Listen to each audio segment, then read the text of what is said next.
Photo electric effect, it is based on which nature of light, particle nature of light, ठीक है ना। और photo electric effect क्या बोलता है आपका, emission of electron from the surface of metal by fouling photons of suitable energy. उस particular effect को हम लोग फोटो इलेक्ट्रिक इफेक्ट कहते हैं। इस प्रिंसिपल पे जो सेल काम करते हैं उन्हें फोटो सेल बोला जाता है। सर्किट में जो करंट फ्लो करती है फोटो करंट, जो इलेक्ट्रॉन निकलते हैं उन्हें फोटो इलेक्ट्रॉन। सब में फोटो वर्ड आ रहा because it is operated on the basis of energy of photon, तो फोटोन से फोटो वर्ड आ गया, ठीक है ना। And we have discuss some more things. Work function हमने डिस्कस करा था, है ना। वर्क फंक्शन को किससे डिनोट करा जाता, फाई से, और उसका मीनिंग क्या था हमारा, the minimum amount of energy required to eject the electron from the surface of metal. और वर्क फंक्शन ही किसके बराबर होता है, आयोनाइजेशन एनर्जी के। Then we have discuss threshold frequency and threshold wavelength. Threshold meaning हमेशा कहीं भी आएगा मिनिमम या मैक्सिमम, लिमिट बताता है बेटा ना, किसी भी चीज की लिमिट क्या होती है, या तो मिनिमम होगी या मैक्सिमम होगी। तो थ्रेशोल्ड अगर फ्रीक्वेंसी की बात करी जाएगी तो मिनिमम होगी कि मैक्सिमम होगी, मिनिमम। क्यों, क्योंकि energy is directly proportional to किसके, फ्रीक्वेंसी। अगर एक मिनिमम एनर्जी से निकल आया बेटा फोटोन इलेक्ट्रॉन, तो उससे ज्यादा एनर्जी देने पर तो डेफिनेटली क्या होगा, वो बाहर निकल ही जाएगा। और वेवलेंथ क्या हो जाएगी, मैक्सिमम, क्योंकि wavelength and frequency are inversely proportional, ठीक है ना। तो यहां तक हमने लास्ट क्लास में डिस्कस करा था। Now we are going for the kinetic energy of emitted photo electron.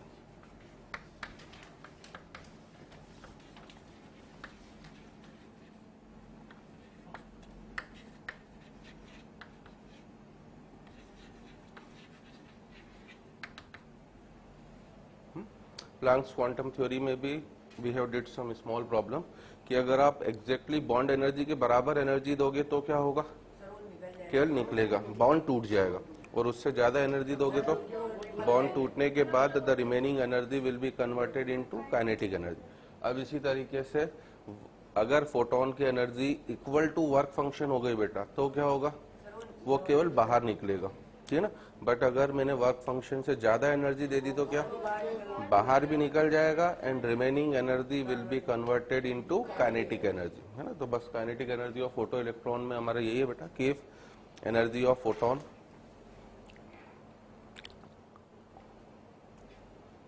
If energy of photon bracket में ईपी, है ना, ई और सब्सक्रिप्ट में क्या आपका पी।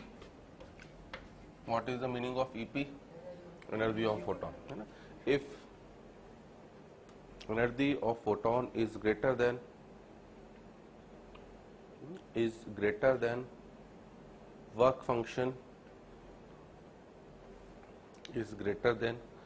work function bracket में phi of the metal, then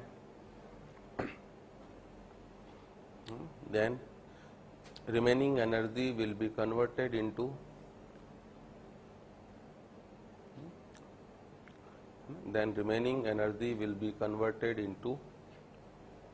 kinetic energy. Remaining energy will be converted into kinetic energy of emitted photoelectron.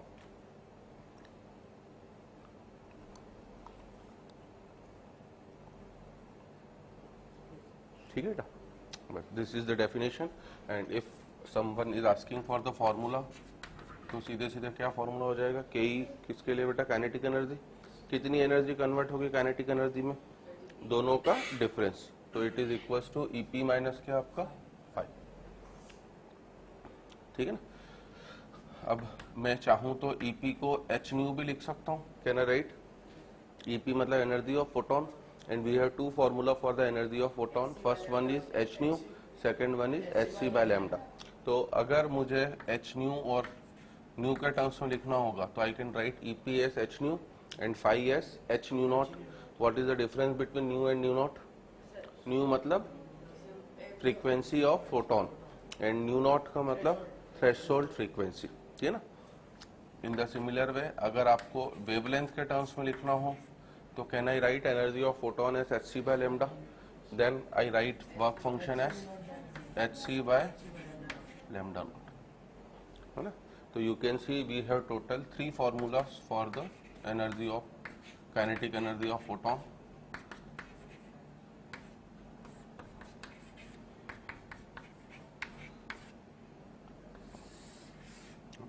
So this 3 formula will be used for energy of photon, है ना. From here you can see, can kinetic energy be negative? Kinetic energy कभी भी negative नहीं हो सकती. तो from here you can see the minimum value of nu should be equal to किसके बराबर? New not. अदरवाइज न्यू हमेशा क्या होना चाहिए बेटा? न्यू नॉट से बड़ा. तभी काइनेटिक एनर्जी किसके बराबर होगी? पॉजिटिव. इस वजह से न्यू नॉट को कौन सी फ्रीक्वेंसी बोला गया था? मिनिमम या थ्रेशोल्ड, कि ये सबसे कम है बेटा, इससे ज्यादा हो गई तो और बढ़िया है. और वेवलेंथ को क्या बोला गया था? मैक्सिमम, क्योंकि अगर लेमडा नॉट मैक्सिमम है बेटा तो उसका रेसिप्रोकल मिनिमम हो जाएगा. ठीक है ना. तो अब डिपेंडिंग अपॉन द सिचुएशन अब हमारे प्रॉब्लम्स जो होंगी वो काइनेटिक एनर्जी के ऊपर होंगी. तो like I am giving you one problem.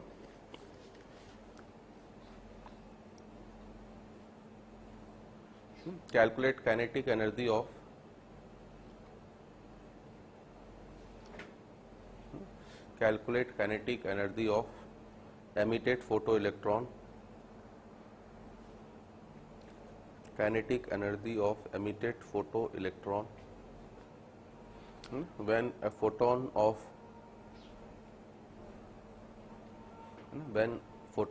of wavelength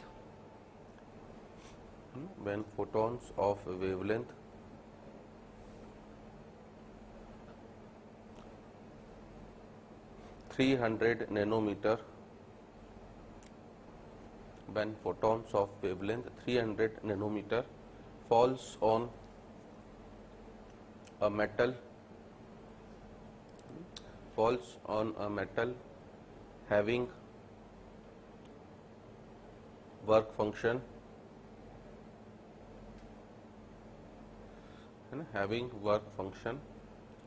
3 electron volt.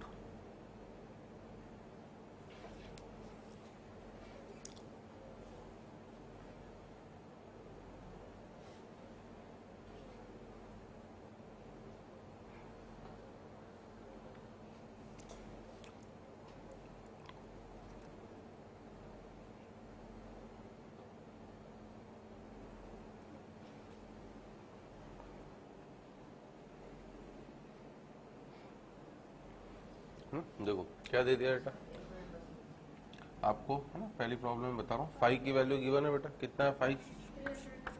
3 electron volt. Phi क्या होता है हमारा? वर्क फंक्शन, नॉट वेवलेंथ जो आप 300 नैनोमीटर बोल रहे हो. तो ये 3 इलेक्ट्रॉन वोल्ट हो गया. अगर इलेक्ट्रॉन वोल्ट में गिवन है बेटा तो you should also calculate the energy of photon in eV. And what shortcut formula we have?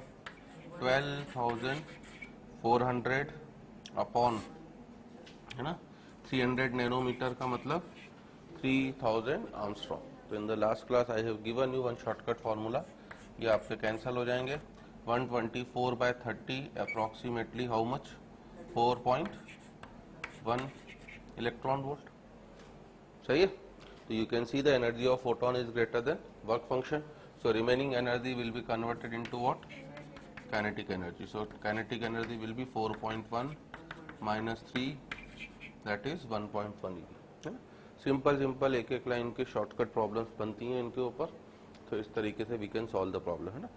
अब ये जो हमसे पूछ सकता है इन ऑब्जेक्टिव प्रॉब्लम्स कि ये कौन सी काइनेटिक एनर्जी है बेटा? It is the maximum kinetic energy, है ना. जरूरी नहीं कि मान लीजिए 50 फोटो इलेक्ट्रॉन निकल रहे हैं तो सभी की एनर्जी इतनी हो.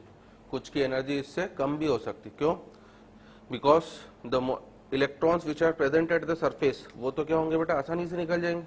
बट जो थोड़े अंदर होंगे उनको निकालने में एनर्जी ज्यादा देनी पड़ेगी. तो उनकी काइनेटिक एनर्जी क्या हो जाएगी बेटा? थोड़ी सी कम हो जाएगी. तो this is the which type of kinetic energy? It is the maximum kinetic energy.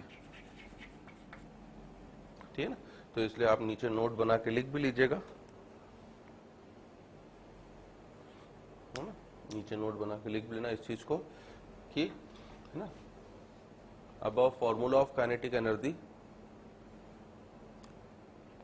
above formula of kinetic energy is applicable for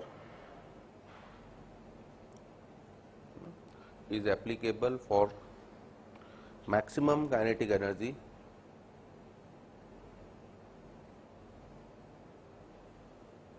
ठीक है ना, and some of the emitted photo electrons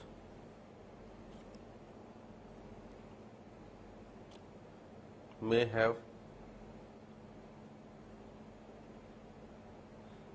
have kinetic energy less than this value,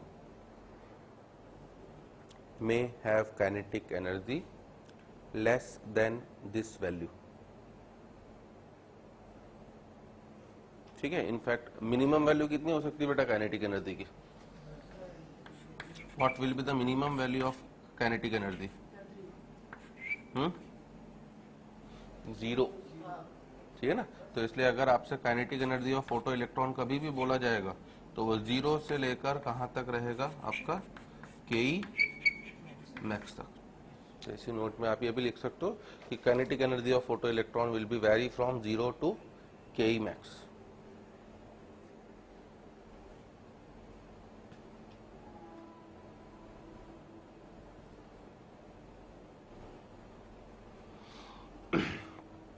ठीक है, second point note बना के लिखना एक और, है ना। सेकेंड पॉइंट नोट बना के लिखना, इंटेंसिटी बेटा, कि what is the meaning of intensity. No, what is the meaning of intensity? It is number of photons falling, number of photons falling per unit area, number of photons falling per unit area in per unit time, in per unit time is known as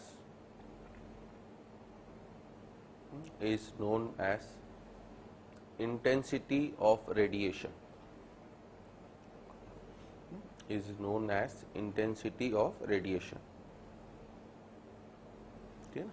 तो in the photo electric effect you frequently encounter three types of words: wavelength of radiation, that is lambda; frequency of radiation, that is nu; and third one is intensity, है ना। तो अब अगर मुझसे पूछे बेटा कि फोटो इलेक्ट्रॉन्स जो निकल रहे हैं, फोटो करंट जो है वो किसके ऊपर डिपेंड करेगी?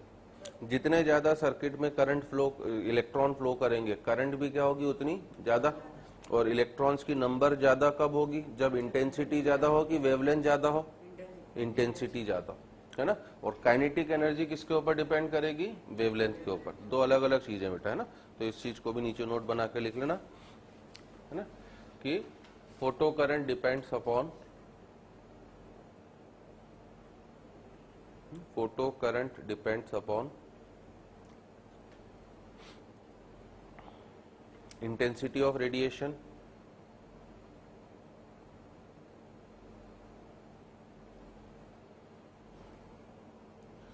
while kinetic energy of photoelectron, while kinetic energy of photoelectron depends upon frequency oblique wavelength of radiation, while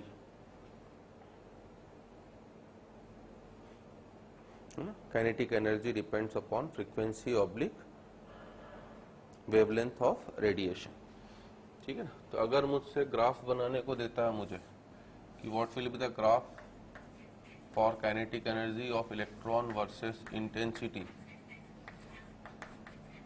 ठीक है ना, तो ये ग्राफ किस तरह से होगा? काइनेटिक एनर्जी कभी भी इंटेंसिटी के ऊपर डिपेंड नहीं करने वाली बेटा। तो इंटेंसिटी के रिस्पेक्ट में this graph will be constant, जो भी वैल्यू है। बट अगर आपको ग्राफ वो काइनेटिक एनर्जी वर्सेस फ्रीक्वेंसी का देता है, ठीक है ना, तब ये ग्राफ किस तरह से होगा, है ना। तब ये ग्राफ होगा मेरा किस तरीके से? इस तरीके से, ठीक है ना। बिकॉज अब कौन सा फॉर्मूला लग जाएगा? K equals to h nu minus nu naught. जब तक न्यू न्यू नॉट के बराबर नहीं होता बेटा, है ना, ये कब होगा आपका? न्यू नॉट पर, क्योंकि when nu equals to nu naught तो काइनेटिक एनर्जी की वैल्यू कितनी हो जाएगी आपका 0। काइनेटिक एनर्जी नेगेटिव तो नहीं हो सकती, तो मुझे नीचे बनाने की कोई भी जरूरत नहीं है। तो जब तक nu equal to nu naught है तब तक 0 है, उसके बाद न्यू जैसे जैसे बढ़ता जाएगा that is frequency, kinetic energy भी लगातार क्या होगी आपकी बढ़ती जाएगी, है ना। So you can draw these two graphs. आई से बेटा, अगर डिनोट करना हो कभी तो आप आई से डिनोट करोगे।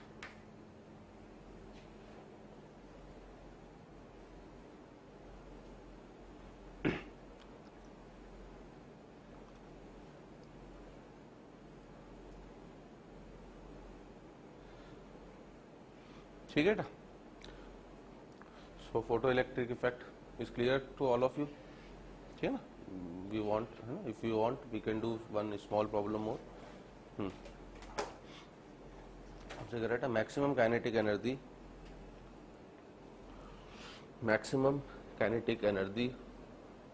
Of emitted photo electron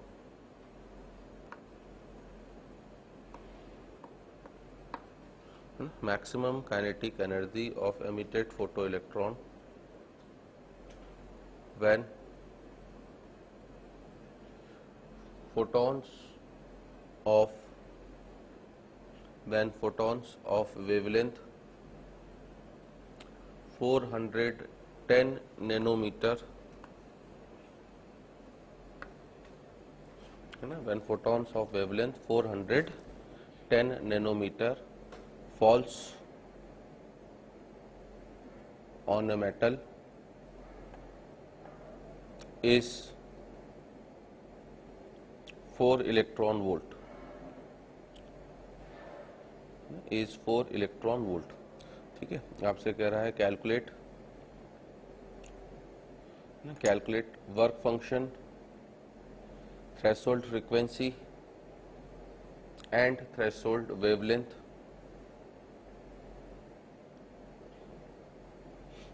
calculate work function, threshold frequency and threshold wavelength।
Kinetic energy है, काइनेटिक एनर्जी कितनी दी मैंने आपको?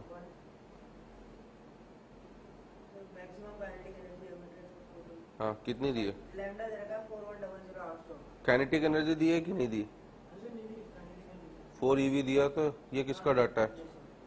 Maximum kinetic energy of emitted photo electron when photons of wavelength 410 nanometre falls on a metal is 4 eV। तो ये किसकी value है? Kinetic energy की तो है। तो आपका भी गलत है बेटा, वर्क फंक्शन 3 eV नहीं आएगा।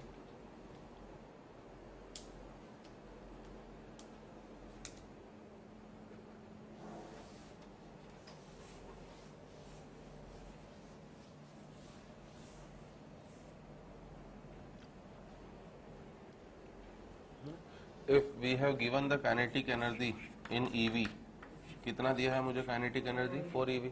तो मुझे एनर्जी ऑफ फोटोन भी किस में निकालना चाहिए? EV में।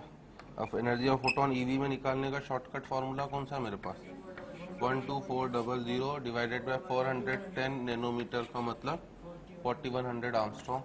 तो अगर मैं इन दोनों को कैंसिल कर देता हूँ तो 41 3 आपका हो गया 124, ठीक है ना, अप्रोक्सीमेटली। तो ये 3 eV हो गया, काइनेटिक एनर्जी 4 eV है, and if you are applying now first formula, तो 4 इक्वल्स टू 3 माइनस 5, तो you can see from here की 5 कितना हो गया आपका 1 eV,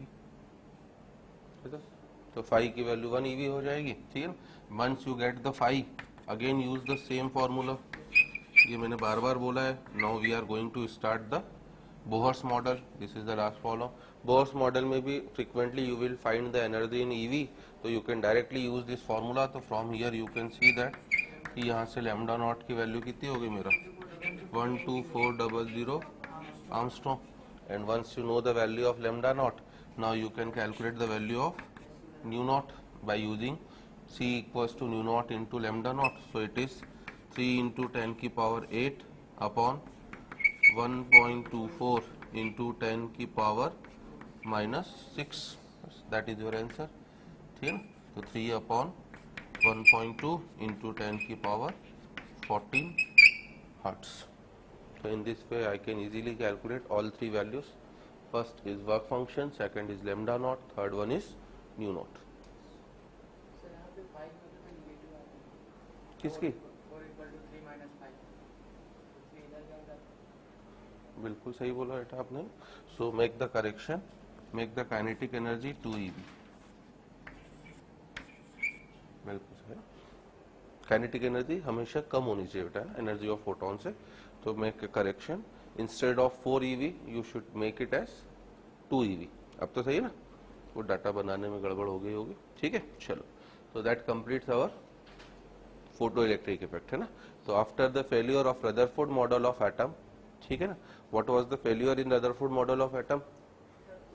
फर्स्ट फेल्यूर कि electrons path around the nucleus will not be circular, it should be spiral, and ultimately electron will fall into the nucleus, so atom should be unstable. The first failure was that one, and the second failure was कि it could not explain hydrogen spectrum, that we will come after the Bohr's model of atom. And after the failure of Bohr-Rutherford model of atom, these two discoveries are happening in between, that is dual nature of light, है ना। Light possesses both particle as well as wave nature.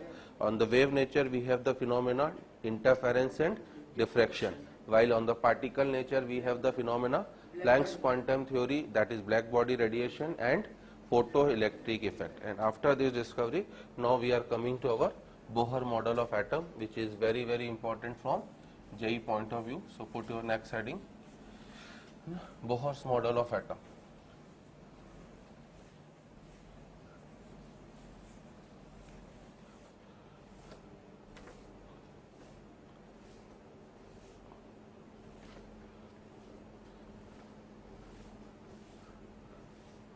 Okay, so now our next model is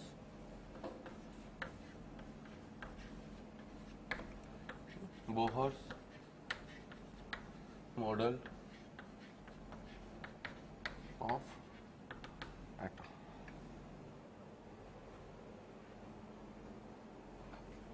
ठीक है, तो in this model just note down, after the failure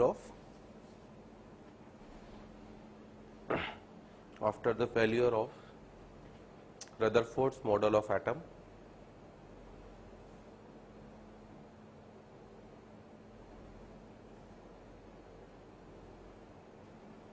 after the failure of Rutherford's model of atom, है ना, Bohr given a new model, Bohr given a new model known as Bohr's model of atom, known as Bohr's model of atom.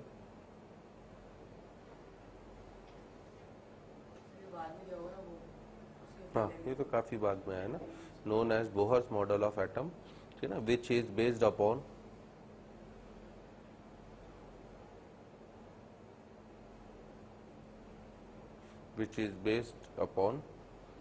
है ना classical law of physics,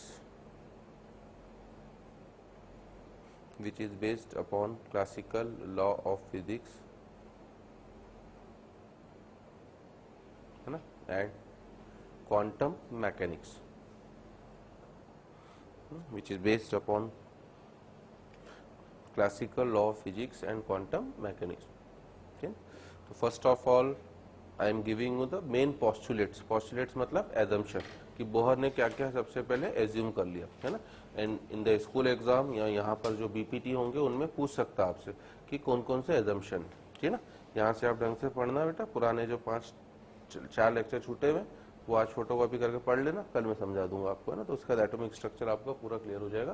तो अब next लिख लो बेटा हमारा main postulates of Bohr model of atom. In shortcut you can write it as BMA.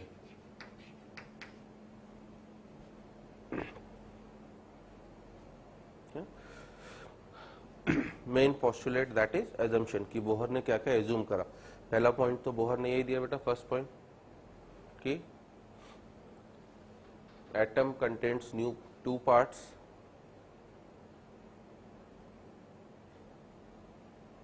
Atom contains 2 parts, है ना, nuclear part and atom contains 2 part, nuclear part and extra nuclear part.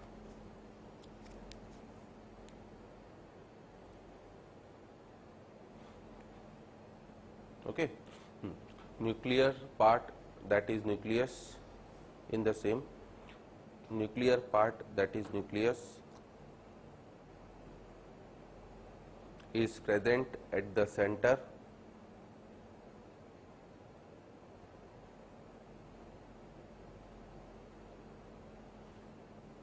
nuclear part that is nucleus is present at the center and extra nuclear part which contains electron and extra nuclear part which contains electron present outside.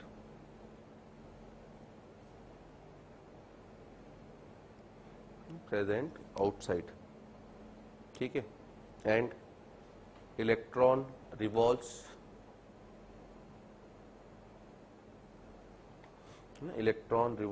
around the nucleus in closed circular orbit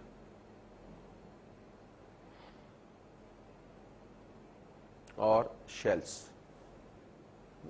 Electrons revolve around the nucleus in closed circular orbit or shell, ठीक है ना. तो अगर आपको Rutherford model पता हो बेटा, है ना, रदरफोर्ड का यही पोस्टुलेट क्या हो गया था आपका, गलत हो गया था. बट बोहर ने क्या करा, इसी को अपना पहला एजम्पशन मान लिया कि एटम के 2 पार्ट है, न्यूक्लियस, एक्स्ट्रा न्यूक्लियर पार्ट.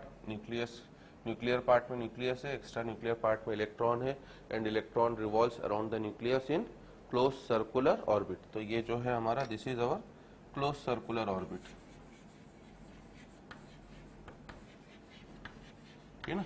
तो आप इसे ऑर्बिट भी बोल सकते हो, यहाँ आप इसे शेल भी बोल सकते हो, है ना. इससे कंफ्यूज मत होइएगा. तो this is our close circular orbit या शेल, ठीक है ना. और ऐसे कितने शेल्स होंगे हमारे पास, इनफाइनाइट सेल्स होंगे, है ना. ऐसे इनफाइनाइट सेल्स होंगे सर्कुलर, ठीक है. और इनको स्टेशनरी ऑर्बिट्स भी बोला जाता है. What is the meaning of stationary orbits?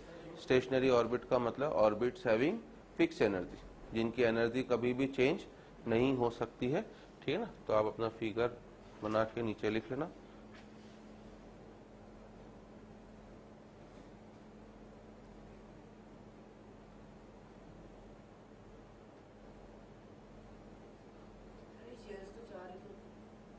वो हमें बेटा, हमारी गंदी आदत है कि हम लोग KLMN तक बोलते हैं.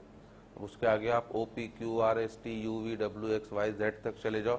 उसके बाद भी चाहिए आपको तो Z1 Z2 Z3 Z4 up to Z infinity तक चले जाओ, है ना. तो बाय मिस्टेक हम लोग अभी तक 10th में KLMN तक ही जाते हैं. But you know that the discovery of new elements is still in the picture. नए नए एलिमेंट डिस्कवर होते जाएंगे तो वो कहाँ जाएंगे, वो भी तो इन्हीं ऑर्बिट्स या शेल्स में ही आएंगे, है ना. तो ये हमें KLMN तक हमारी आदत है. But there are infinite number of orbits या शेल्स. ओके, हाँ, तो नीचे लिख भी लेना बेटा कि this orbits are known as stationary orbits. Clear the meaning of stationary orbit. बार बार ये वर्ड यूज होगा. स्टेशनरी ऑर्बिट का मतलब होता है ऑर्बिट जिसकी एनर्जी फिक्स हो. This orbits are known as stationary orbits, that is orbits having fixed energy. That is orbits having fixed energy. Okay. Second postulate लिखना बेटा. There are infinite stationary orbits. There are infinite stationary orbits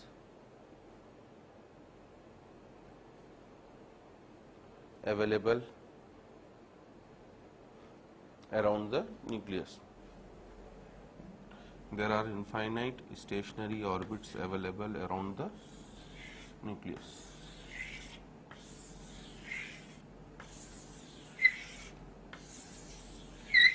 इस तरीके से तो infinite available orbits है बेटा, ठीक है ना. आप इन्हें n equal to 1, n equal to 2, n equal to 3, n equal to 4 बोलते हो, ठीक है ना. जब आप इन्हें नंबरिंग में बोलते हो बेटा, then it is known as क्या आपका ऑर्बिट, ठीक है. और अगर आप इन्हें अल्फाबेट के टर्म्स में बोलोगे K, L, M, N, O, तब ये क्या कहलाते हैं, शेल. तो दोनों में डिफरेंस ही है कि अगर आप नंबर के वर्ड्स में बोल रहे हो 1 2 3 4, then it is orbit. First orbit, second orbit, third orbit या fourth orbit. But if you are using it in terms of alphabets, तब आप इन्हें शेल बोलोगे. K shell, L shell, M shell, N shell, O shell, इस तरीके से.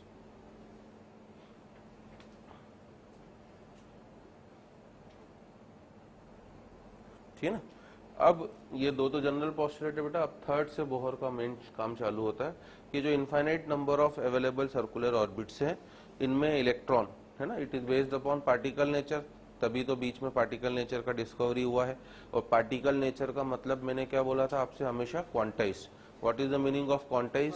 कि n equal to 1 के बाद वो सीधे अगली वैल्यू 2 लेगा बेटा. बीच की जो वैल्यूज हैं वो कभी भी नहीं लेने वाला है. तो थर्ड पोस्टुलेट से बोहर मॉडल का रूल चालू होता है. और थर्ड पोस्टुलेट ये है कि है ना, out of this infinite available circular orbits,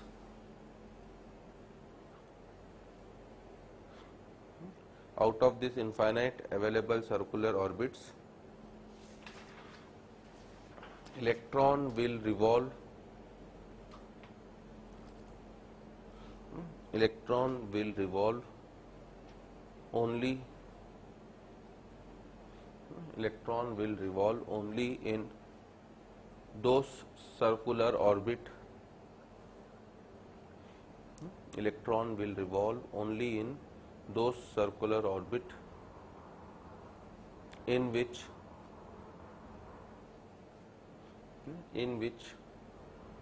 its angular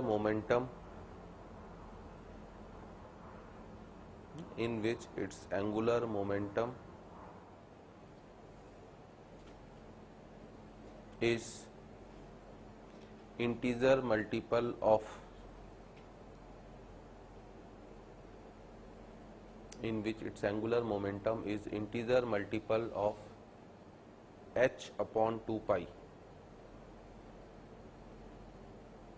ठीक है ना. तो we have infinite number of available circular orbits, but electron will revolve only in those circular orbit in which its angular momentum is integer multiple of h upon 2 pi. मतलब it can take value n equals to 1, after that directly n equal to 2. बीच में भी तो कुछ होंगे बेटा, है ना, उनकी वैल्यू से नहीं लेगा. तो ये क्वांटाइज है. और इसी को क्वांटाइजेशन ऑफ एंगुलर मोमेंटम भी बोला जाता है. कभी कभी आपसे एग्जाम में पूछ सकता है, तो नीचे you can also note down कि, है ना, and this is known as quantization of angular momentum.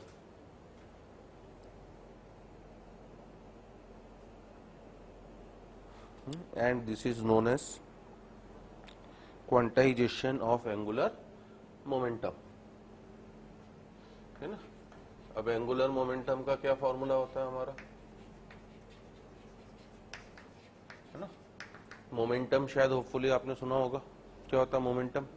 Mass into velocity, mv. ठीक है ना। Angular momentum basically it is a term applicable when an object moves around circular motion, in circular motion, तब आपका जो momentum है बेटा उसी को बस किस रेडियस के सर्कल में घूम रहा उससे मल्टीप्लाई कर दो, तो mv इंटू आर वो आपका एंगुलर मोमेंटम हो जाएगा। तो इसे आप एंगुलर मोमेंटम बोलते हो, है ना। तो mv आपका मोमेंटम होता है बेटा, जब लीनियर मोशन में है आपका ऑब्जेक्ट तब आप उसे मोमेंटम बोलते हो, बट जब वो सर्कुलर मोशन में होगा तो हम उसे एंगुलर मोमेंटम टर्म यूज करेंगे और उसकी रेडियस r से मल्टीप्लाई कर देंगे, तो this is angular momentum mvr। और बाय बोहर्स पोस्टुलेट mvr की वैल्यू किसके बराबर होनी चाहिए बेटा हमारा, है ना, integer multiple of h upon 2 pi. This is the first equation in JEE 2013, JEE Mains में क्वेश्चन आया था बोहर मॉडल के ऊपर। तो पहली इक्वेशन जो हो जाती है आपका mvr equals to nh upon 2 pi, ठीक है ना। जहाँ पर बाकी सब मीनिंग आपको क्लियर है बेटा। What is the meaning of m? The meaning of m is mass of electron. v, what is the meaning of v? Velocity of electron, ठीक है ना। What is the meaning of r? Radius of orbit, ठीक है ना। What is the meaning of h? Planck's constant, ठीक है ना। And n आपका कोई भी इंटीजर बेटा 1 2 3 4 5 अप टू इंफिनिटी। नहीं, नेगेटिव होने का मतलब इलेक्ट्रॉन न्यूक्लियस के अंदर जाके बैठ जाएगा क्या? इलेक्ट्रॉन तो हमेशा क्या होगा बेटा, न्यूक्लियस से बाहर ही होगा ना। हाँ, तो इंटीजर का मतलब हमने बोल दिया ना बेटा 1 2 3 4, ठीक है ना।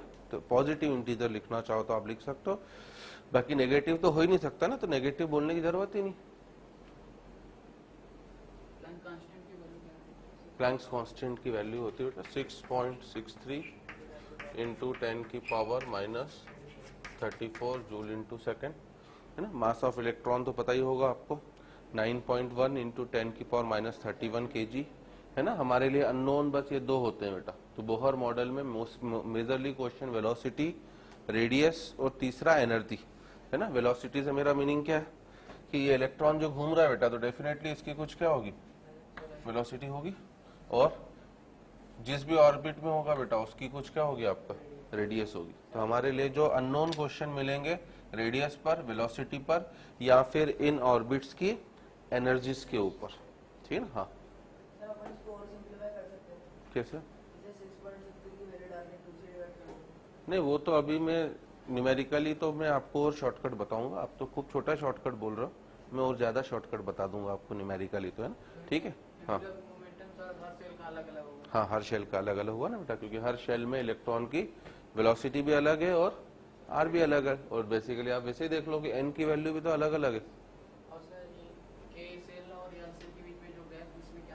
उसमें कुछ नहीं बेटा, खाली स्पेस है एक तरह से। फर्स्ट ऑर्बिट के बाद सीधे सेकंड ऑर्बिट में इलेक्ट्रॉन मिलेगा आपको, है ना। अभी इसमें बाद में टर्म्स आएंगी।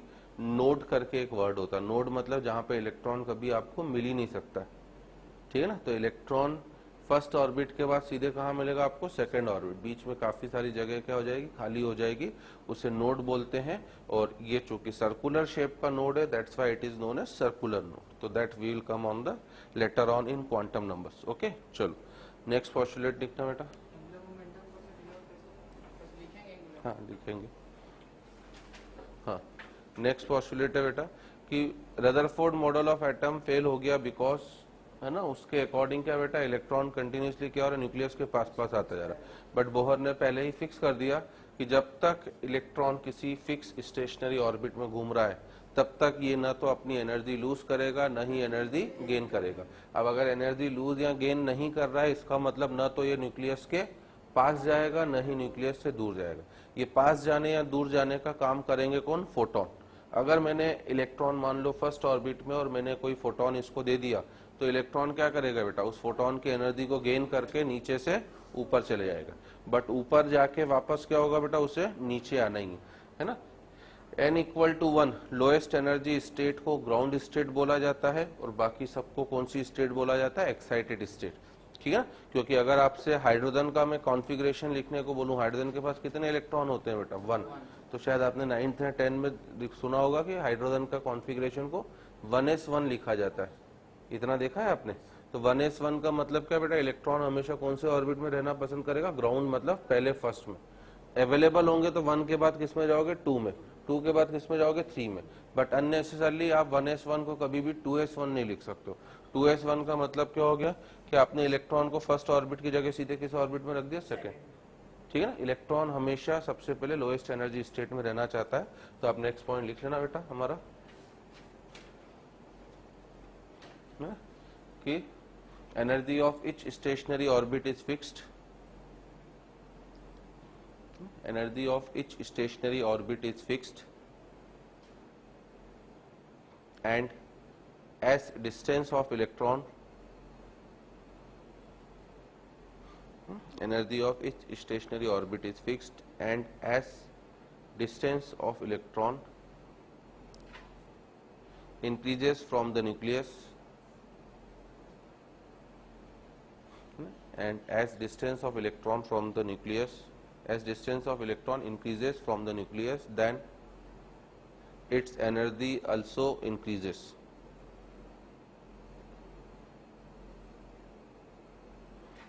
Its energy also increases. ठीक है ना, that is you can say कि एनर्जी ऑफ के शेल जो होगी बेटा वो कम होगी किससे, एल से। एल शेल की एनर्जी कम होगी किससे, एम से। एम की कम होगी किससे, एन से। नॉर्मली हम लोग अप टू 4 तक ही जाते हैं बेटा, और इस तरीके से dash dash dash dash dash आप ई इन्फिनिटी बोल सकते हो। और ध्यान भी रखना कि इन्फिनिटी पर जाकर एनर्जी कितनी हो जाती है आपका, 0। क्यों, क्योंकि इन्फिनिटी के बाद न्यूक्लियस और इलेक्ट्रॉन के बीच में कोई भी अट्रैक्शन नहीं रहा, ये सिस्टम ही खत्म हो गया बेटा। इन्फिनिटी का मतलब क्या हो गया, इलेक्ट्रॉन न्यूक्लियस से काफी दूर जा चुका है, तो इन्फिनिटी पर जाकर उसकी एनर्जी कितनी हो जाती है, 0। ठीक है, चलो अगला पोस्टुलेट लिखना बेटा।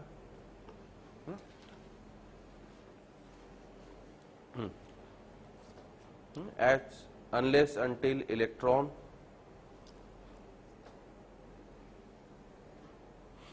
unless until electron revolves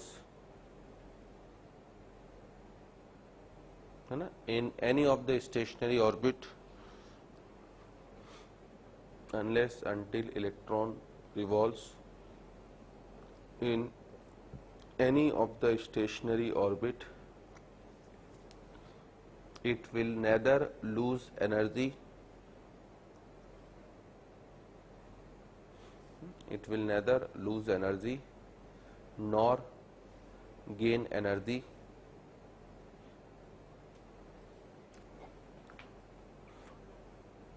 ठीक है।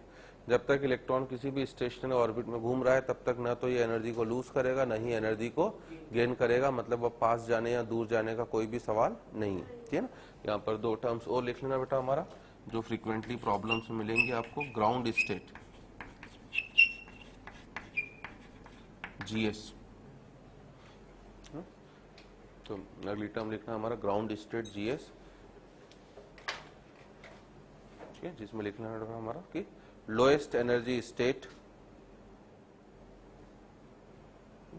lowest energy state is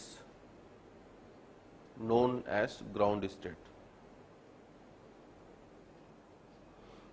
Lowest energy state is known as ground state. सबसे कम एनर्जी वाली जो स्टेट होगी बेटा उसे क्या बोलेंगे, ग्राउंड स्टेट।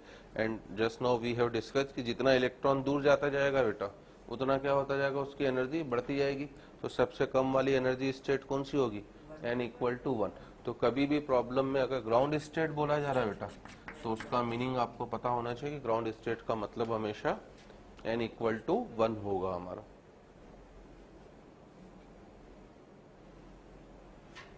ठीक है ना, और नेक्स्ट है हमारा एक्साइटेड स्टेट।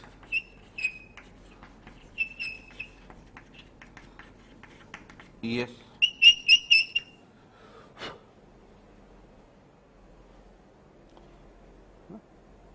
तो ये टर्म भी बार बार आपका यूज होंगे बेटा, excited state, ground state. Excited state का मतलब क्या, energy state other than lowest energy. Lowest को छोड़ के बाकी कोई भी होगा वो एक्साइटेड होगा। ठीक है ना, तो इसमें लिखना है एक्साइटेड स्टेट का मतलब है ना energy state other than lowest energy state energy state other than lowest energy state is known as ground state, is known as excited states. ठीक है, तो for excited state what can be the values of n? 2, 3, 4 up to infinity. ठीक है ना, तो ground state के लिए तो फिक्स है बेटा, एन की एक ही वैल्यू होगी 1, बट एक्साइटेड स्टेट के लिए कोई भी वैल्यू हो सकती। सपोज आपको प्रॉब्लम्स में फर्स्ट एक्साइटेड स्टेट बोला जाता है, तो what will be the value of n for first excited state? 2, क्योंकि पहली एक्साइटेड स्टेट हमेशा सेकेंड से ही चालू होगी। कभी प्रॉब्लम में, क्योंकि न्यूमेरिकल प्रॉब्लम्स में इनकी जरूरत होगी, और बोहर मॉडल के न्यूमेरिकल प्रॉब्लम्स में if you are putting the wrong value of n, problem वहीं पर पूरी गलत। तो अगर वो फोर्थ एक्साइटेड स्टेट बोल रहा है बेटा, तो इसका मतलब एन की वैल्यू कितनी हो गई? 5, है ना। अगर वो आपसे एट्थ एक्साइटेड स्टेट बोल रहा है, तो एन की वैल्यू कितनी हो जाएगी? 9, ऐसे। ठीक है। अब अगर इलेक्ट्रॉन चाहता है बेटा, है ना, कि आप बोल रहे हो कि इसकी एनर्जी कम है, इसकी एनर्जी ज्यादा है, अगर वो फर्स्ट ऑर्बिट से सेकंड ऑर्बिट में जाना चाहता है तो क्या होगा? उसको एनर्जी चाहिए, ठीक है ना, एनर्जी गेन करना पड़ेगी। एनर्जी गेन किस फॉर्म में करेगा? फोटॉन से। तो अगर आपने कोई फोटॉन जिसकी एनर्जी को मैंने कैलकुलेट करना वगैरह सब कुछ निकाल दिया है ईवी में, वो सब काम यहाँ पर आएंगे बेटा, कि अगर इलेक्ट्रॉन किसी भी लोअर स्टेट में है, लोअर ऑर्बिट में, और उसे जाना है हायर ऑर्बिट में, तो it can be possible only when electron absorbs energy from the photon. आ गई। अब एक्साइटेड स्टेट में तो चलेगा बेटा, बट एक्साइटेड स्टेट में कोई भी सब्सटेंस या कोई भी ऑब्जेक्ट ज्यादा देर रहना तो पसंद नहीं करेगा बेटा। आप ही हो जैसे बेटा, जबरदस्ती आपने ठूस ठूस के खाना खा लिया, अभी हम कौन सी स्टेट में बेटा? नॉर्मल। अब अभी ब्रेक होगा, सपोज करो आप ब्रेकफास्ट ले लेते हो, थोड़ा सा हल्का फुल्का लोगे तो आप किस स्टेट में रहोगे? नॉर्मल। बट आपने जबरदस्ती बेटा, जरूरत थी 2 प्लेट पोहे की और आपने 20 प्लेट खा ली, तो वो स्टेट कौन सी हो जाएगी आपकी? Excited state. बिल्कुल। आप एक्साइटेड का मतलब क्या बेटा? जहां पर आप अनकंफर्टेबल फील होने लगो, परेशान होने लगो। तो will you want to be stay in excited state for much more time? नहीं बेटा, एक्साइटेड स्टेट में तो हर सब्सटेंस क्या होना चाहेगा? काफी लो स्पेन ऑफ टाइम के लिए रहना चाहेगा। तो इलेक्ट्रॉन भले एनर्जी लेके ऊपर चले जाए बेटा, but ultimately it has to come back, और जब कम बैक करेगा तो क्या होगा? वापस ये एनर्जी रिलीज करेगा in the form of photon. तो लेगा भी एनर्जी किससे? फोटोन से। देगा भी energy in the form of photon. Are you getting my idea? तो नेक्स्ट पोस्टुलेट हमारा ये है बेटा, है ना। अगला पोस्टुलेट ये है कि इलेक्ट्रॉन कैन जम्प, है ना, electron can jump to any of the higher orbit.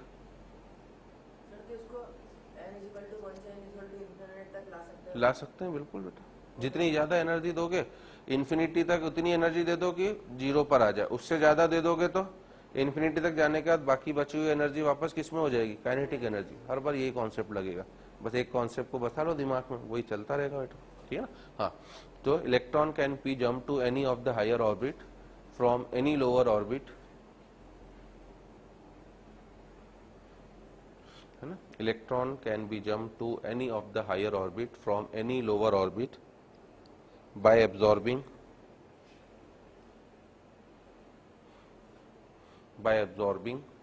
suitable energy in the form of photon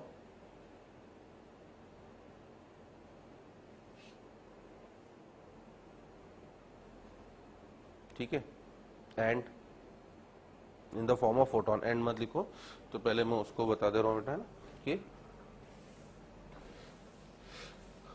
you have to make your new diagram. Any lower से एनी हायर बेटा, मतलब 2 से 3 भी हो सकता है, 1 से 2 भी हो सकता है, 1 से 3 भी हो सकता है, 1 से 4 भी हो सकता है, 4 से 5 भी हो सकता है ना। ऐसा एरो करके आपको कॉमनली मिलेगा। इसका मतलब है कि वो सेकंड ऑर्बिट से कौन से ऑर्बिट में जा रहा है? थर्ड। 1 से 2 मतलब फर्स्ट से सेकंड, फर्स्ट से थर्ड, फर्स्ट से फोर्थ, फोर्थ से 5। ये सब ट्रांजिशन है ना, इनको वर्ड यूज होता है क्या? Transition.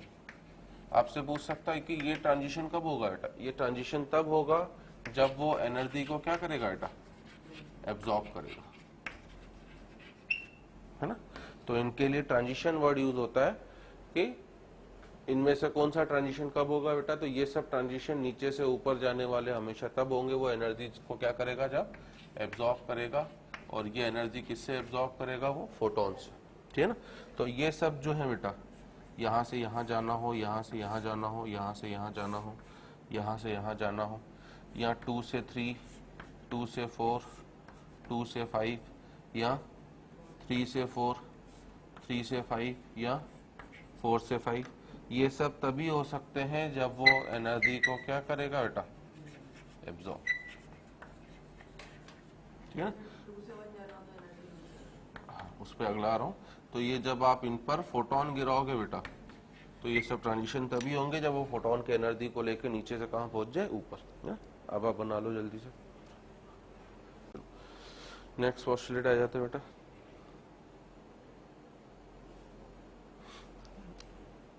Electron can return to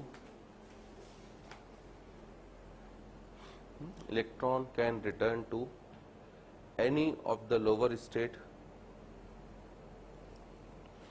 Electron can return to any of the lower state from any of the higher state. Electron can return to any of the lower state from any of the higher state by releasing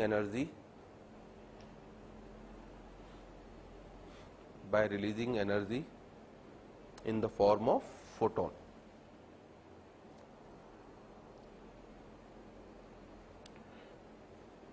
ठीक है ना। Bohr model of atom में ज्यादा numerical question जो अच्छे बनते हैं बेटा वो इन्हीं के, कि किस वेवलेंथ के फोटोन से ये फर्स्ट से थर्ड में पहुंच जाएगा, फर्स्ट से फोर्थ में। बस वेवलेंथ पूछिए बेटा, आपको बस क्या करना, फर्स्ट और थर्ड की क्या निकाल लेना एनर्जी ईवी में, और अगर एक बार ईवी में एनर्जी पता पड़ गई तो बस सीधे 12,400, इसलिए ये मॉडल आपका काफी इजी हो जाएगा।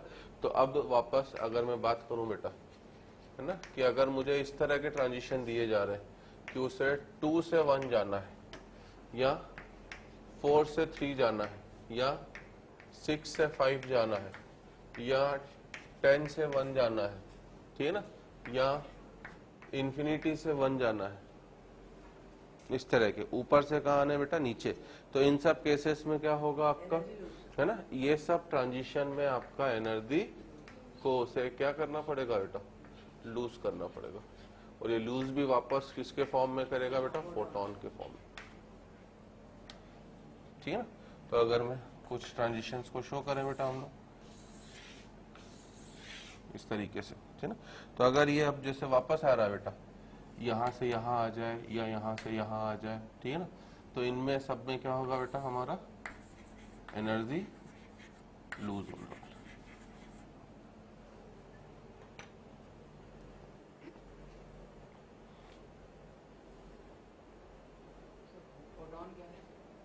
फोटोन बेटा लाइट के पार्टिकल होते हैं ना, आपने ये सेल्स देखे होंगे ना, कॉमर्स वाले सेल्स देखे हैं जिनमें ऊपर वो छोटा सा एक बार टाइप से बना होता है, उनमें सेल वेल डालने की जरूरत नहीं होती, बस धूप में रख दो अपने आप काम करना चालू कर देते हैं। देखा होगा ना आपने, वैसे सेल जो होते हैं सोलर सेल या फोटो सेल कहलाते हैं, जो किसकी एनर्जी से चल रहे हैं, सूरज की एनर्जी से, मतलब वो लाइट पार्टिकल हो गया, और लाइट के पार्टिकल को ही क्या बोला जाता है, फोटोन, ठीक है ना। तो इसलिए इनके नाम के आगे photo cell, photo electron word use हो रहा है। क्लियर बेटा। सर अभी आप कहें कि एनर्जी जब लोअर से हायर जाएगा तो उसमें चला तो जाएगा लेकिन वापस भी आएगा, हाँ तो अपने आप वापस आ जाता है कि? हाँ, अपने आप ही आ जाता है बेटा ना, अपने आप। एक्साइटेड स्टेट में इलेक्ट्रॉन का जो लाइफ टाइम होता है वो मुश्किल से नैनो सेकेंड्स के ऑर्डर का, नैनो सेकेंड मतलब 10⁻⁻8 या -9 सेकेंड, इससे ज्यादा देर तो रह ही नहीं पाता बेटा, उसे रहना तो हमेशा कहाँ पर है, ग्राउंड स्टेट में। ये तो आप जबरदस्ती एनर्जी देकर क्या कर रहे हो, उसे ऊपर भेज रहे हो, है ना। तो आप चाहो तो इस पोस्टुलेट में नोट भी कर लेना कि excited state of any electron is highly unstable, excited state of any electron is highly unstable,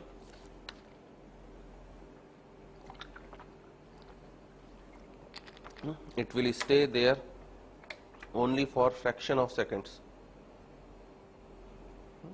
it will stay there only for fraction of seconds,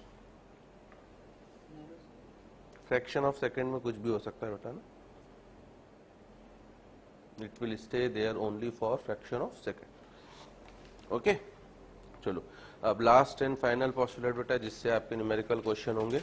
आपको पता है बेटा कि एक पत्थर को मैंने धागे से बांध दिया, अब मैंने धागा उठाया और घुमाना चालू करा, किस तरह के मोशन में रहेगा ये?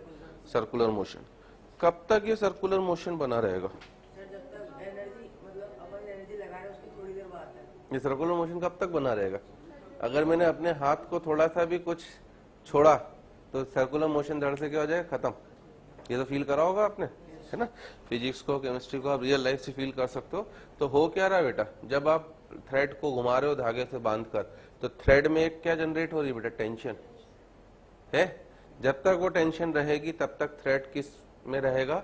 सर्कुलर मोशन में रहेगा। अगर आपने थ्रेड को, मैंने हाथ रोक दिया बेटा, हाथ को रोकने का मतलब क्या है? थ्रेड में टेंशन क्या हो गई आपकी? जीरो। धड़ से क्या हो जाएगा? स्टोन वहीं पर गिर जाएगा उस पोजीशन, ठीक है ना?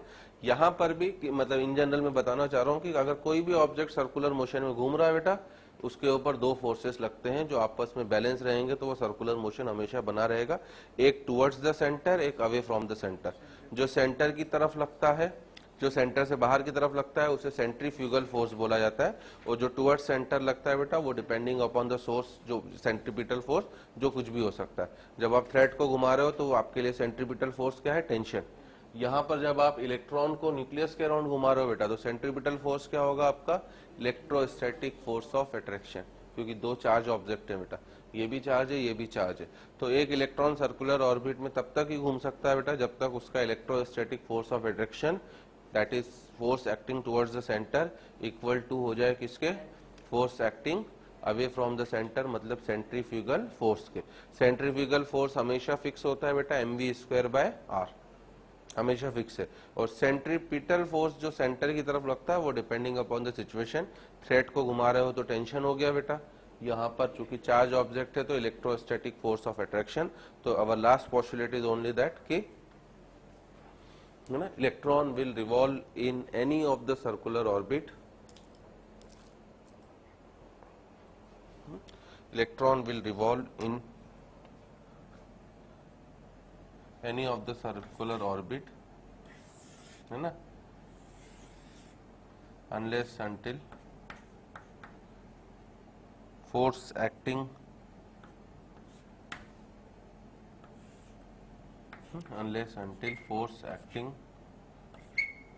towards center, that is electrostatic force of attraction,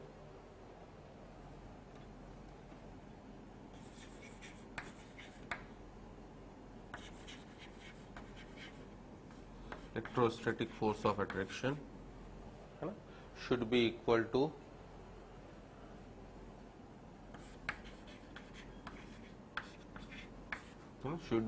to force acting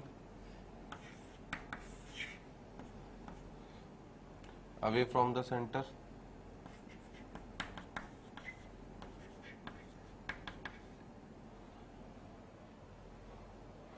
that is centrifugal force.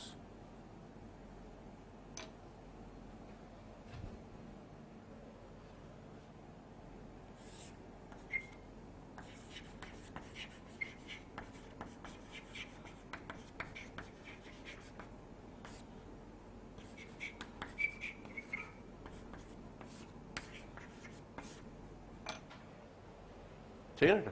तो आप ये डायग्राम बना सकते हो कि अगर इलेक्ट्रॉन किसी सर्कुलर ऑर्बिट में घूम रहा है बेटा, तो वो तब तक ही घूमता रहेगा जब तक इलेक्ट्रोस्टैटिक फोर्स ऑफ अट्रैक्शन जो सेंटर की तरफ लग रहा है, जिसका फॉर्मूला क्या होता है हमारा? KQ1Q2/r²। r मुझे पता है बेटा, ठीक है ना? Q1 मतलब जो भी आप न्यूक्लियस ले रहे हो, हाइड्रोजन लोगे तो हाइड्रोजन का Z कितना होता है? 1। हीलियम ले लोगे तो 2, इस तरीके से, तो Z पता होगा। Q2 तो हमेशा E के बराबर ही होगा, क्योंकि सेकेंड वाला पार्टिकल हमेशा मेरे पास इलेक्ट्रॉन ही रहेगा, ठीक है ना? तो Q1 Q2 की वैल्यू पता है बेटा, R आपको पता है। सेंट्रीफ्यूगल फोर्स हमेशा किसके बराबर होगा आपका? mv²/r। तो इन दोनों फोर्सेस की वैल्यूज हमेशा क्या होना चाहिए? मेरी बराबर।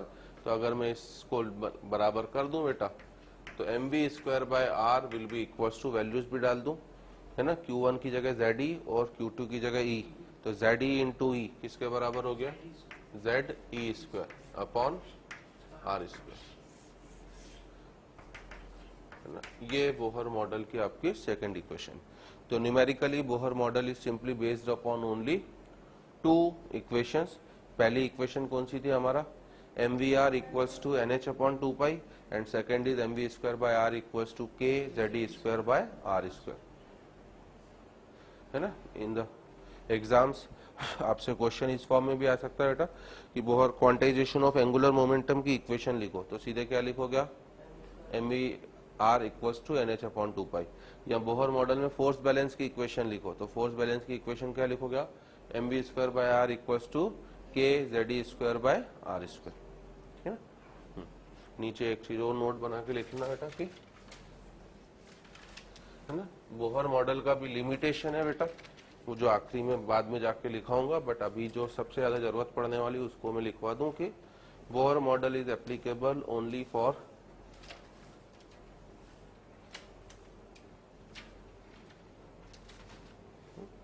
Bohr model is applicable only for single electron system. ये सबसे बड़ा ड्रॉबैक है जिसपे हम लोग आखिरी में फिर से लिखेंगे, बाकी अभी क्वेश्चंस करने के लिए जरूरत पड़ेगी, इसलिए बता दे रहा हूँ कि it is applicable only for single electron system like H, ठीक है, He plus.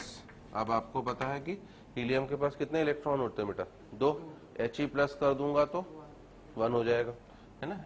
Li plus 2, lithium के पास 3 होते हैं, ठीक है ना, ठीक है। उसके अलावा क्या बेटा, beryllium plus 3, boron plus 4 and so on.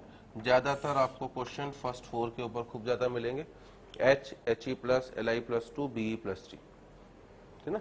मतलब न्यूट्रल में तो केवल अगर आप बोलोगे तो बेटा एक ही हो सकता है, हाइड्रोजन, बाकी सबके पास चार्ज ही होंगे, और चार्ज हमेशा कौन सा होगा बेटा, पॉजिटिव ही, क्योंकि इलेक्ट्रॉन को कम करना है ना कि आपको बढ़ाना है।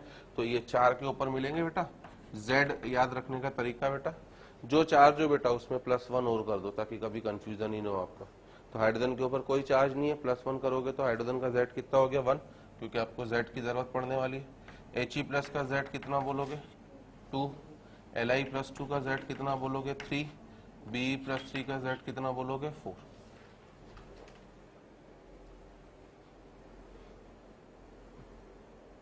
ठीक है ना।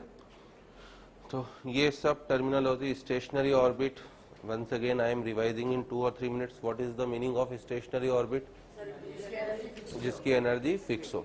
जब तक इलेक्ट्रॉन किसी स्टेशनरी ऑर्बिट में घूम रहा है, क्या वो एनर्जी को लूज या गेन करेगा, नहीं। ग्राउंड स्टेट का मतलब क्या है, n equal to 1, lowest energy state. Excited state का मतलब n इक्वल टू 2 से लेके इन्फिनिटी, मतलब energy state other than excited state. नीचे से ऊपर जाना हो तो एनर्जी एब्जॉर्ब करना पड़ेगा, ऊपर से नीचे आएगा तो एनर्जी लूज करना पड़ेगा। क्वांटाइजेशन ऑफ एंगुलर मोमेंटम का मतलब MVR equals to NH upon 2 pi. Force balance का मतलब ME square by R equals to K ZE square by R square, and it is applicable only for किसके लिए, single electron. ये मैंने meaning बता दिया, ठीक है ना। तो now you put your next heading, है ना, mathematical treatment of mathematical treatment of Bohr model of atom. तो mathematical treatment of Bohr model of atom, जब भी मैथमेटिकली कोई भी ट्रीटमेंट करना हो बेटा, first of all remember that it is based upon only 2 equations. The first equation is MVR equals to NH upon 2 pi, और second आपका MV square by R square, MV square by R equals to K ZE square by R square.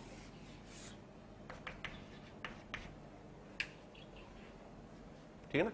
तो इस तरीके से जब भी आपको कोई भी, है ना, फॉर्मूला भूल जाते हो, हमारे लिए मेजर जो क्वेश्चन होंगे वो 3 चीजों के ऊपर होंगे। रेडियस अननोन, क्या क्या है बेटा यहाँ पर, रेडियस अननोन है, किस ऑर्बिट में घूम रहा है, दूसरा वेलोसिटी, तीसरा उस ऑर्बिट की एनर्जी। तो हमारे क्वेश्चन 3 ही चीजों के ऊपर रहेंगे। तो आप अपना नीचे लिख लेना बेटा, हमारा कैलकुलेशन ऑफ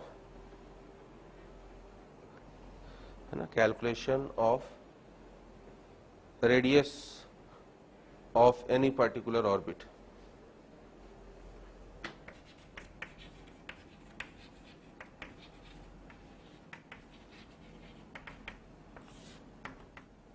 ओके, तो first we are calculating the radius of orbit.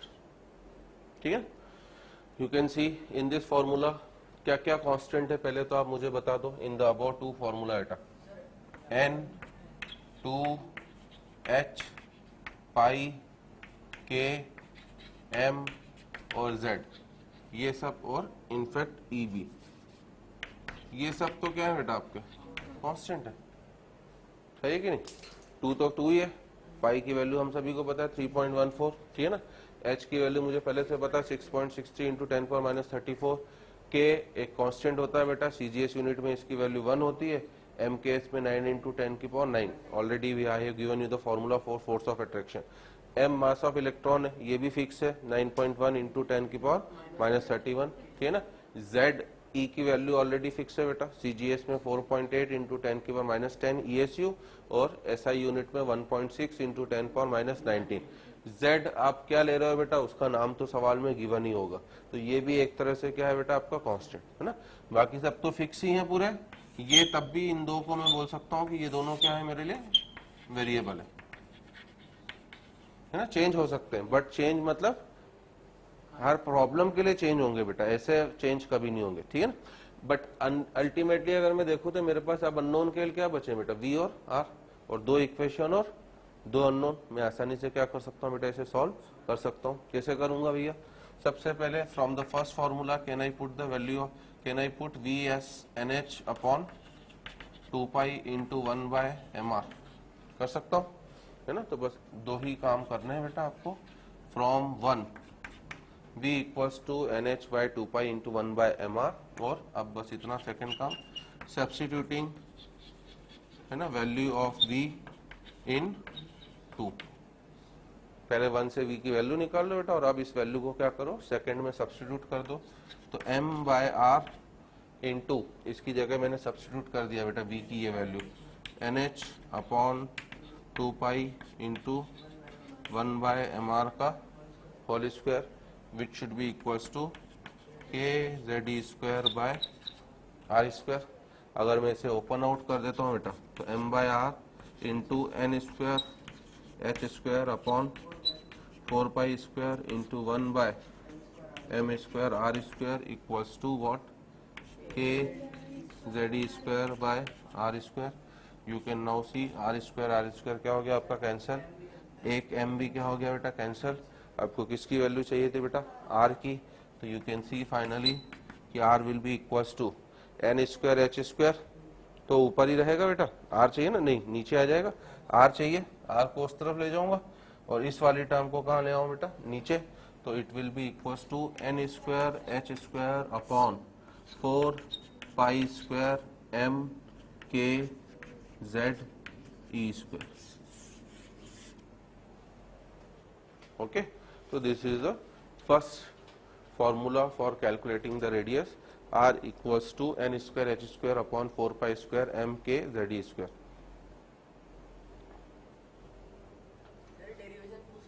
पूछ सकते हैं बेटा, बिल्कुल, इसलिए तो कह रहा हूँ कि अल्टीमेटली यू जस्ट रिमेम्बर कि आपके पास दो इक्वेशन है ना। अब ये इतना बड़ा फॉर्मूला बेटा है ना, देयर इज नो डाउट कि टीचर्स भी भूल जाते हैं बेटा, मैं भी भूल सकता हूँ, क्योंकि इतना बड़ा फॉर्मूला क्यों याद रखूं बेटा, मुझे पता है कि 2 इनसे डिराइव हो जाएगा, मुश्किल से 10 सेकंड भी नहीं लगेंगे। तो आपको इतना बड़ा फॉर्मूला याद रखने की जरूरत भी नहीं है, कॉपी में लिख लेना है, बट ये दो इक्वेशन याद रखनी, क्योंकि न्यूमेरिकली अब मैं इसे और भी क्या करूंगा, सिंप्लीफाई कर दूंगा।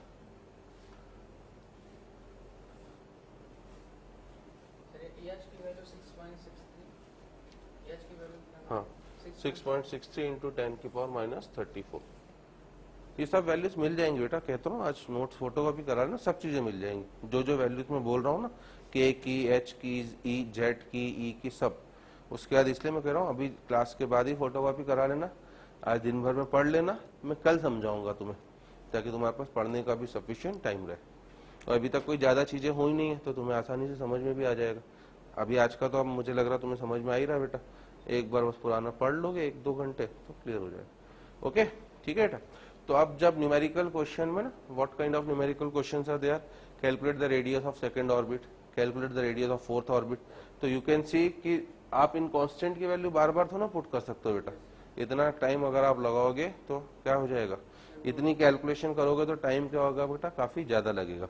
तो हम लोग इसको सिंप्लीफाई वर्जन में सभी कांस्टेंट की वैल्यू, क्योंकि अभी मैंने बोला कि इसमें अननोन केवल क्या रहेंगे बेटा, एन और जेड, क्योंकि आपसे किस ऑर्बिट की पूछ रहा है वो तो पहले से पता नहीं है आपको, और किस न्यूक्लियस के लिए पूछ रहा है, किस स्पीसीज के लिए पूछ रहा है। हाइड्रोजन पूछेगा तो जेड की वैल्यू कितनी हो जाएगी 1, Li+ के लिए Li+2 के लिए पूछेगा तो 3 हो जाएगी। बाकी सब की वैल्यू तो क्या है बेटा, पहले से फिक्स है, तो नीचे लिख लेना बेटा हमारा substituting the values of all the constant, है ना। ये बड़ा formula, it is important from JEE Mains point of view कि कभी आपसे फॉर्मूला ही पूछ ले बेटा, तब भी स्टिल एडवाइजेबल ये है कि आप तो भैया बड़ा ना याद रख पाओ तो ये 2 इक्वेशन तो याद रखना कंपलसरी, डिराइव कर लेना। बट अब ये जो हम लोग कर रहे हैं ये सभी को याद होना जरूरी है, substituting the values of all the constant. अगर आप सभी कांस्टेंट की वैल्यू इसमें सब्स्टिट्यूट कर देते हो बेटा, दिस फॉर्मूला नाउ, है ना, you have to remember strongly, इसे आप कभी भूलने की गलती मत करिएगा। The final formula for radius of nth orbit, है ना, आप चाहो तो इसे Rn भी लिख सकते हो, will be equals to 0.529 into n square by z angstrom, ठीक है ना। तो इसे भूलने की गलती कभी मत करिएगा बेटा, ये आपको याद रखना कंपलसरी, ठीक है। तो अगर आपसे क्वेश्चन बोल रहा है, जैसे पहला ही क्वेश्चन है, calculate radius of first, second and third Bohr orbit, calculate radius of first, second and third Bohr orbit for hydrogen atom. Sir first के लिए तो 0.529 आया, सेकंड के लिए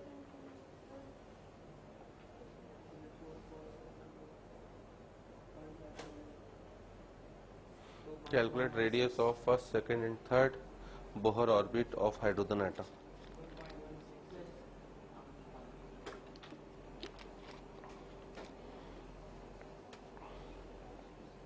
ठीक है ना।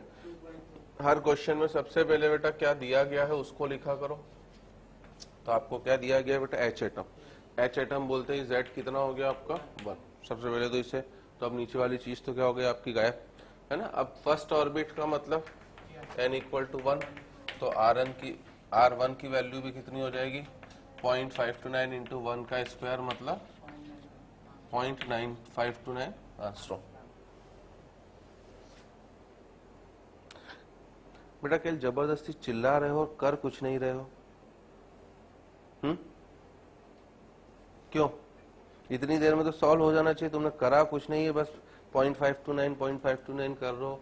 ध्यान दो बेटा, सबको सवाल करने, तुम तो वो पीछे वाला चिल्ला देगा, ये चिल्ला देगा, तुम उनकी भीड़ में चिल्ला के सोच रहे हो कि सर को कुछ दिख नहीं रहा। सर को सब दिख रहा है बेटा, सर बार बार आपको टोकना नहीं चाहते, है ना, सर को सब दिख रहा है। अगर सेकंड ऑर्बिट बोला जा रहा है तो R2 की वैल्यू कितनी हो जाएगी मेरा 0.529 इंटू 2 का स्क्वायर, और 2 का स्क्वायर कितना हो जाएगा 4। एक सवाल नहीं कर पा रहे हो तुम, एक सवाल दिगंबर, मैं बता रहा हूँ तुम्हें, मुझे सब दिख रहा है, तो कितना हो जाएगा 2.116 आंसर, है ना। आप वैल्यूज भी नहीं पुट कर पा रहे हो प्रॉपरली। और R3 की वैल्यू पूछेगा बेटा, तो 0.529 इंटू थर्ड ऑर्बिट है इसलिए 3 का स्क्वायर, ठीक है ना। तो 9 से बस आपको मल्टीप्लाई कर दो, कितना बोल रहे हो 4.761, ठीक है ना। तो मेंस लायक पहले टाइप के छोटे छोटे क्वेश्चन यही है बेटा आपसे, है ना, ठीक है। इस टाइप के क्वेश्चन आएंगे, रेडियस या अगला टाइप का क्वेश्चन दे रहा है एक और, calculate ratio of radius of, calculate ratio of radius of third Bohr orbit, ratio of radius of third Bohr orbit of Be+3 ion, Be+3 ion, ठीक है, Be+3 आयन एंड है ना फिफ्थ बोहर ऑर्बिट ऑफ